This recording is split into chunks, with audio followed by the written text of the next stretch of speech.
지금 진행하고 있습니다. 자, 2편은요, 치료 방법을 좀 알아보려고 해요. 저 심장의 저승사자 같은 이 심근경색 치료 방법 제대로 알아야지 좋을 것 같습니다.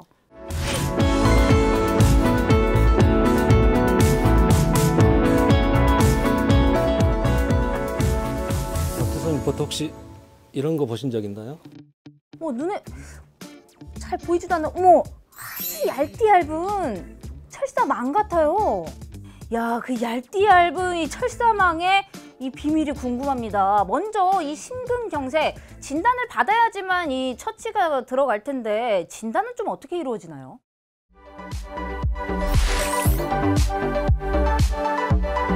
심근경색증 진단은 의외로 간단합니다.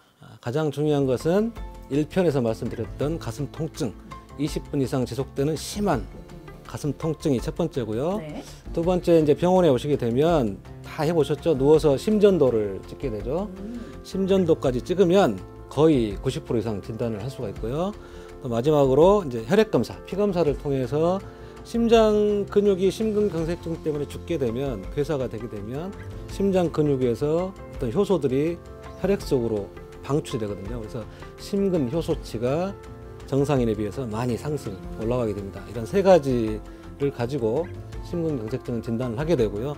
그 외에 이제 심장 초음파 이런 것들을 해서 심장 기능 평가를 하게 됩니다. 그렇지만 이제 가장 정확한 진단은 관상동맥 조영술이 되겠습니다. 관상동맥 조영술이요? 말부터가 좀 어려운데 지금 앞서 말씀해주신 진단 방법은 굉장히 생각보다 간단해요. 그렇다면 관상동맥 조영술은 좀 굉장히 복잡한 검사인가요?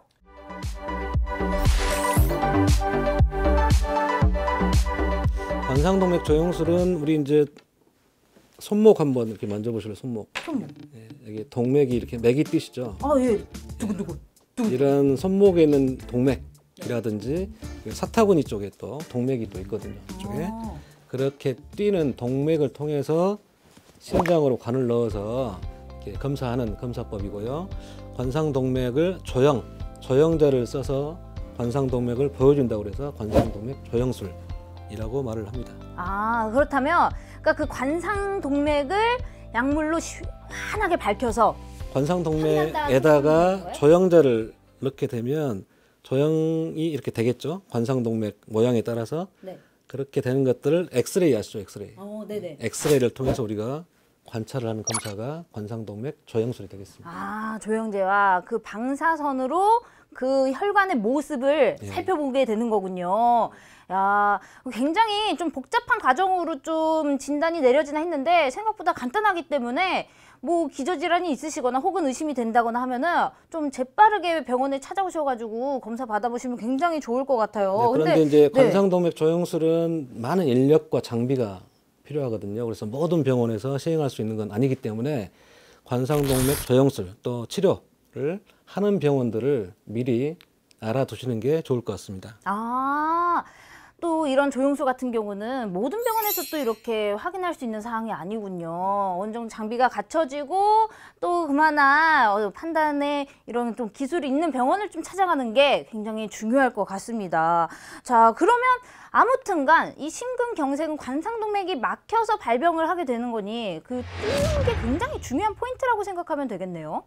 심근경색증은 이제 관상동맥이 죽상경화증, 죽처럼 생겼다고 그래서요.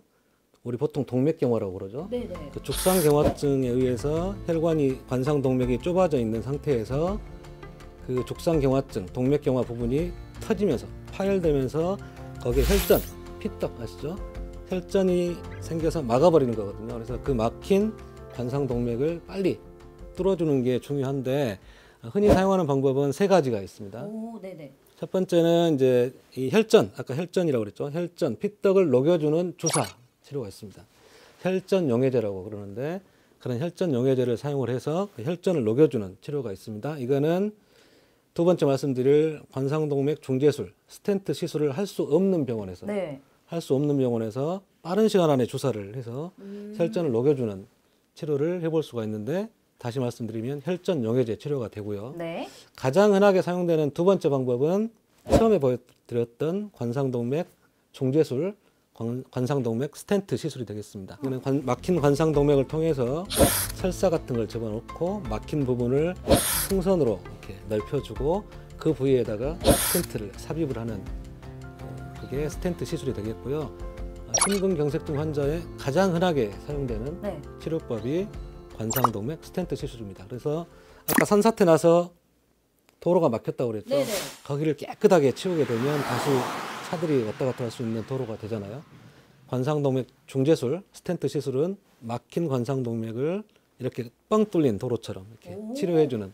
야, 말만 들어도 되겠습니다. 속이 다 시원하네요. 네. 세 번째는 이제 아주 심한 환자들, 그러니까 관상동맥이 우리 몸에 3개가 있는데 3개가 다 막혔다는 거죠. 아주 심한 환자들에게는 관상동맥 우회로술, 흉부외과에서 가슴을 이렇게 열고 하는 수술법인데요. 관상동맥 우회로술을 할 수가 있습니다. 막힌 관상동맥 아랫부분으로 정상혈관으로 정상적인 혈관을 이어주는 거죠. 막힌 관상동맥 네. 아래로 정상적인 혈관을 이렇게 이어주는 것을 우회한다고 그래서 관상동맥 우회로술이라고 그러고요. 이런 손목에 있는 혈관이라든지 네. 또 가슴으로 가는 혈관, 네. 또 다리에 있는 혈관 이런 정상적인 혈관들을 사용을 해서 수술해 주는 것들을 관상동맥 우회로술. 관상동맥 스텐트 시술은 순환기내과, 심장내과에서 하는 것이고요. 네. 관상동맥 우회로술은 흉부외과에서 가슴을 열고하는 흉부에서. 수술이라고 생각하시면 되겠습니다. 아, 지금 얘기해 주셨는데 순환기내과. 아, 우리 또 홍영기 센터장님. 내가 지금 스텐트 시술을 하고 있다. 약간 돌려서 얘기를 해 주셨어요. 그러니까 간단하게 조금 요약하자면 이 심근경색 치료법에는 약물 치료가 있고 스텐트 시술이 있고 세 번째는 수술 치료가 있는 거군요. 조금 더 자세하게 알고 싶어요. 이 약물 치료, 그 혈액 용해제라고 얘기를 해주셨는데 그 치료 과정 간단하게 더 얘기해 주실 수 있을까요?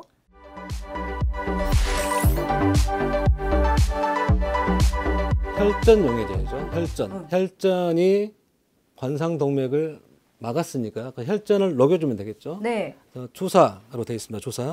주사를 이렇게 팔에 있는 혈관 같은 데로 정맥을 통해서 주사를 하게 되면 주사가 심장으로 가서 관상동맥 막힌 부위로 네. 그 혈전 용해제가 들어가겠죠. 그 부위를 녹여주는 치료가 혈전 용해제 치료입니다. 아까 말씀드렸듯이 관상동맥 중재술, 스텐트 시술을 할 수 없는 병원에서 가장 흔하게 사용할 수 있는 치료법이 혈전 용해제인데요. 문제는 혈전 용해제는 그 약에 대한 부작용이 또 있을 수도 있겠죠. 또 흔하게는 혈전을 녹이는 약이기 때문에 출혈, 뇌출혈 같은 안 좋은 합병증들이 있을 수 있다는 그런 단점이 있겠습니다. 아, 그 약물 치료 좀 빠르게 시행할 수 있는 장점이 있지만 또 다른 부작용의 그런 상황이 있을 수도 있다라고 얘기를 해주셨어요. 그렇다면 그 두 번째 관상동맥 중재술, 그 스텐트 시술은 어떻게 이루어지는지 좀 소개 좀 해주세요.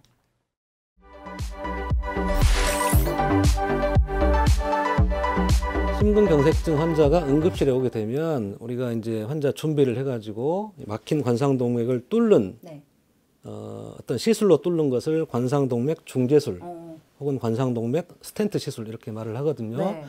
근데 우리나라는 이제 심내혈관 센터가 전국에 다 지어져 있고 또 시술을 할 수 있는 병원들이 정해져 있거든요.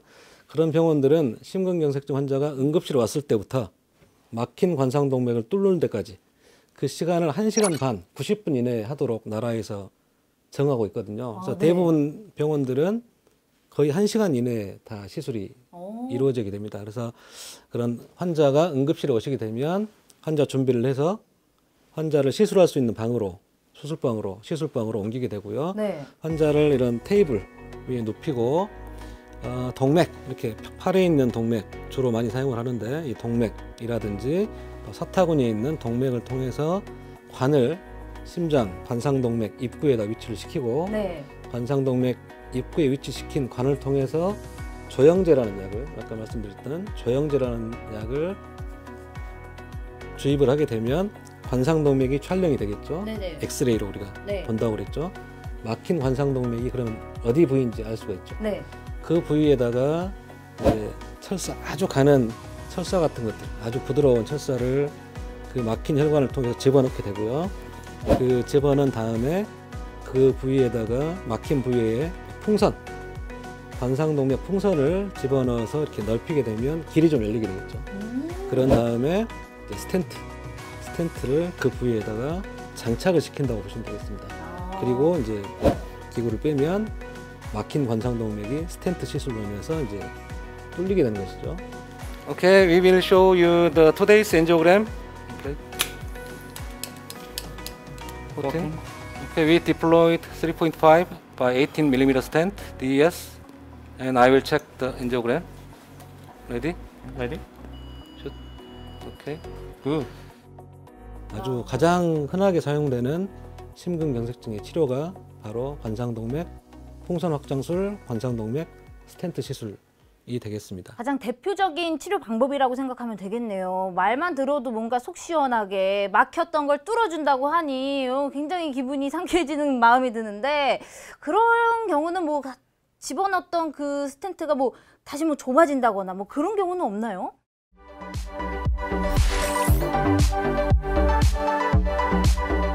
관상동맥 풍선 확장술만 했을 때는 다시 좁아지는 것은 이제 재협착이라고 네네. 하는데, 재협착률이 30에서 50%. 거의 2명에 1명의 환자는 풍선 확장술 하고 난 다음에 네네. 다시 좁아지는 재협착이 발생을 하고요.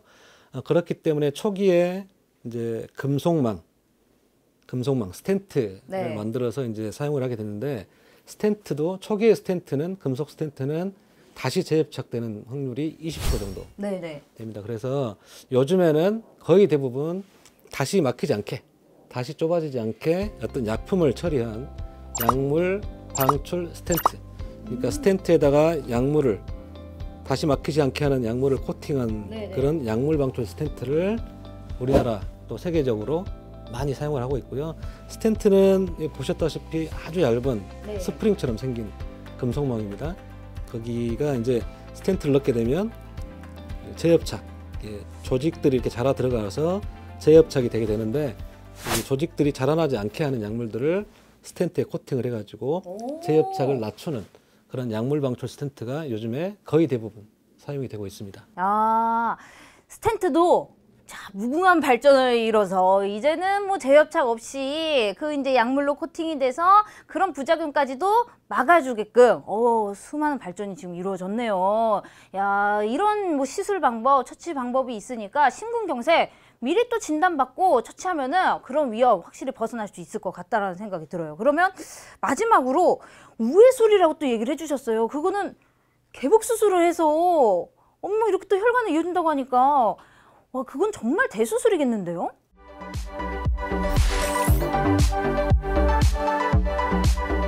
관상동맥이 이제 3개가 있다고 그랬죠. 3개가 있는데 세 혈관이 다 막힌 경우가 있습니다. 혹은 2개가 막혔더라도 하나는 막힌 지가 오래된 혈관이 있다든지.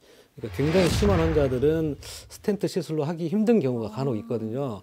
스텐트 시술을 모든 환자에게 다 할 수 있는 건 아니기 때문에 아주 심한 환자들은 가슴을 열고, 개흉이죠. 가슴을 열고 이제 혈관, 정상적인 혈관을 막힌 관상동맥 아래쪽으로 이어주는, 그래서 피가 이어진 혈관을 통해서 심장 근육으로 네. 잘 돌게 하는 치료가 바로 흉부외과에서 시행을 하는 관상동맥 우회로술, 관상동맥 우회술이 되겠습니다. 많이 이용하는 동맥은 혈관은 이렇게 팔에 있는 요골동맥, 이렇게 뭐 가슴으로 가는 동맥, 또 다리에 있는 정맥, 이런 것들을 사용을 해서 관상동맥 우회로술을 많이 시행을 하고 있습니다. 아, 약물치료, 스텐트 시술도 어려운 환자에게는 그렇게 또 우회술이 시행이 되기도 하는군요. 자, 그렇게 심근경색 치료를 이런저런 과정으로 하게 되면은 그럼 완치, 재발 없이 이제 새 삶을 살 수 있는 건가요? 재발 없이 살 수 있으면 좋겠는데, 가장 흔하게 시행되는 스텐트 시술을 예로 들면요. 요즘에 약물 방출 스텐트가 이용이 되면서 그 합병증 이런 게 굉장히 줄었습니다. 그렇지만 스텐트를 넣고 나서 다시 좁아지는 재협착이 생긴다든지, 또 스텐트 부위에 혈전, 피떡이 생겨서 다시 혈관을 막아가지고 심근경색증이 재발하는 그런 일들이 있거든요. 그런 것들을 막기 위해서는 이제 약물치료, 병원에서 의사 선생님이 주시는 약을 잘 드셔야 되겠죠. 약물치료를 잘 하셔야 되고, 또 생활습관 관리를 좀 잘 하셔야 되겠습니다. 규칙적으로 운동하시고 식이요법 하시고요. 야채, 생선, 식이섬유 이런 것들을 많이 드시고, 포화지방산 같은 기름기는 많이 줄이셔야 되고요. 또 무엇보다도 위험인자, 우리가 심근경색증의 4대 위험인자라고 하면 네. 고혈압, 당뇨병, 이상지질증, 흡연, 담배 이렇게 되는데요. 이 네 가지를 잘 관리를 하셔야지 심근경색증이 재발하는 것들을 막을 수가 있겠습니다. 지금까지 얘기를 들어보면요. 심근경색이 발병하고 그 이후에 처치 과정이 있다고 하더라도 관리해야 될 것들이 굉장히 산더미처럼 쌓여있네요. 이런 이야기 더 들어봐야 될 것 같아요. 어떻게 관리하면 될까요? 궁금하십니까? 네, 많이 궁금해요. 알려주세요. 3편에서 알려드리겠습니다. 3편! 아우, 그럼요. 우리 다 알고 넘어가야 되니까 여러분, 우리 3편에서 이야기 들어보면 어떨까요? 3편에서 만나요.